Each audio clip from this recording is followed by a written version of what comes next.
Okay? And as you see here, over here is the Greco-Roman version of Serapis, the painting. How do you know that's Serapis? By the cup on top of his head. Right. Y'all see it? Now, what year are we talking here? Greco-Roman, 135 BCE. So this can't be Jesus. Right.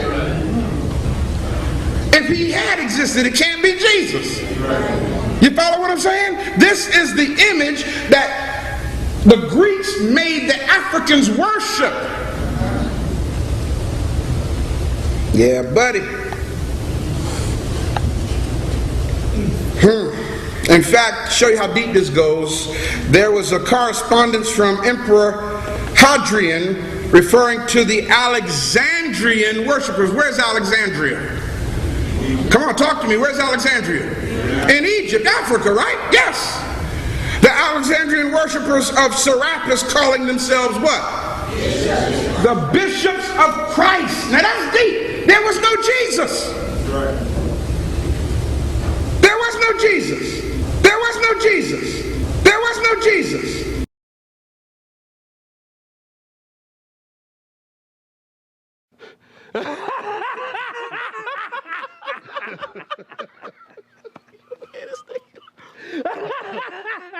That's funny.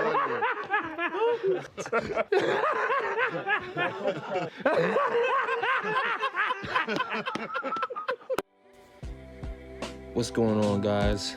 It's Bible Bullies. It's your host, Ricky D.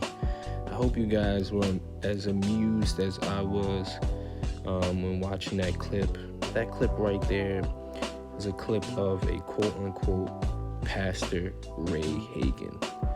Now, Ray Hagin makes a lot of serious claims about the historicity of Christ, and he is, I would say, an extreme skeptic. Not a lot of people are on his side of the fence when it comes to the life of Christ. He completely denies it, and there's a lot of fallacious arguments that he makes, and honestly, he refutes himself in his own video. I'm not quite sure if he even realizes it, or the people who listen to him realize it.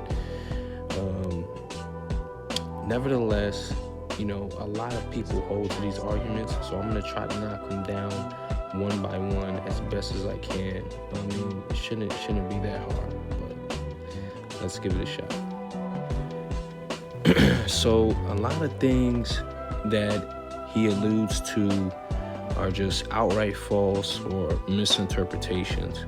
One of the first ones that I want to point out is when he puts the painting up of Serapis, he's kind of alluding to the fact that, it's very similar to, I would say, Roman Catholicism paintings of Christ. But I'm not sure if he's aware, but those aren't even the earliest paintings that we have of Christ. One of the earliest ones is going to be the Alexamenos painting. Well, it's more of graffiti.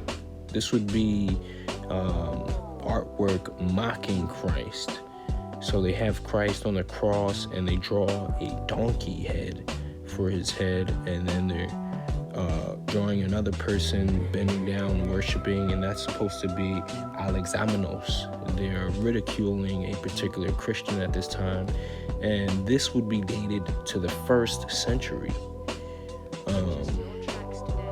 Another painting that we have would be called the Good Shepherd, and it shows Jesus kind of like feeding sheep, and you can find verses of him calling himself the Good Shepherd in John. And this particular painting is dated to the 3rd century. Then we have the Adoration of the Magi. This is, I'm not sure if you heard of the story of when Christ is visited by 3 kings and they come bearing gifts. Well, this is dated to the 3rd century. Healing of the paralytic. You find the story in Matthew and Mark and Luke.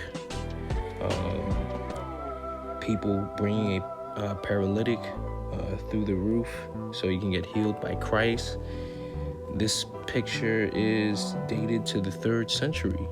Notice the tone, very different from Roman Catholicism's view of Christ. All right, this painting is of Christ, and he is sitting between Peter and Paul. Once again, notice the tone here. This is dated 4th century. Let's take a closer look. If you even take a closer look, you can see very different features and skin tone. It isn't until later on that this description of Christ starts to change. And you can see it in this painting right here, which would be dated the 6th century. And this one is found in Egypt in a monastery, and it's called Pantocrator, which is literally means he who has authority over everything. But this would be dated 6th, 7th century. So let's say that we take that painting from the 6th century and we try to draw a conclusion that it was actually derived from the painting of Serapis, and it was actually just a copy. The problem is the similarities are superficial at best. I can literally do that with anybody. I can say King Henry his story derived from the Norse god Odin, because both of them are Caucasian with beards. So it's a far-fetched argument at best. I can do that with LeBron James. I can say LeBron James, 500 years from now, somebody can say LeBron James isn't real. He got his name King James from the person who transmitted the Bible, King James Bible. You know what I mean? So you can literally do that with anybody. So it's a far-fetched argument, in my opinion. Nevertheless, should we jump to conclusions like that? For instance, just because an event bears some type of similarities to a prior fictional account, does that mean that the later event never occurred? I'm going to give you an example of why that's a fallacious argument. So 14 years before the Titanic sank, there was a book that was made, written. It was called The Titan, right? And it's written by a novelist, Morgan Robertson. And it is about a ship called the Titan, and it sank after striking an iceberg in the North Atlantic. In the book, the Titan is not equipped with enough lifeboats for all the passengers, and it kind of follows the same storyline of the Titanic. So, but the Titanic really happened. The Titan was just a novel. So even though the Titan was written before the Titanic actually happened, does that make the Titanic not real? Of course not. The Titanic sinking in the North Atlantic was an actual event that happened. So another kind of point that Mr. Hagin alludes to is, he says Serapis was called Serapis Christus, right? And, this is before Christ, as if Christ is Jesus's last name. The word Christ derives from the Hebrew form Mashiach, which means Messiah or anointed one, right? The anointed one.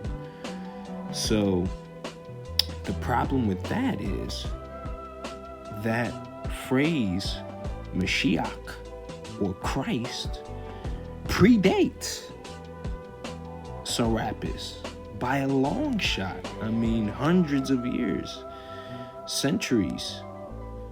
So if you look in Daniel 9:25 or Isaiah, we have that word has been used already in the Bible. So if anything, you would have to conclude that Ptolemy Soter actually took that phrase from the Bible, if you want to go that route. So for right now, I think this is going to pretty much wrap up my first video that I'm going to make towards Mr. Ray Hagin. I just want to pray for everyone right now that is going through this crisis with the coronavirus, that you trust in God's finished work on the cross. That's the best thing that you can do, is trust in Christ, trust in what he has already done, and trust in his sovereign decree, and know that he can't lose this battle. And if you're a part of the winning team, if you're part of God's team, you can't lose either. You're not going to lose. So no matter how bad it looks on the surface, just know that you have that ace of spades in your hand, and you're not going to lose. So look out for some more videos. This is just going to be one of the first videos I make exposing Mr. Ray Hagin. There's going to be a few more pretty soon. Just look out for them. Thank you for listening. Thank you for watching. Bible Bullies.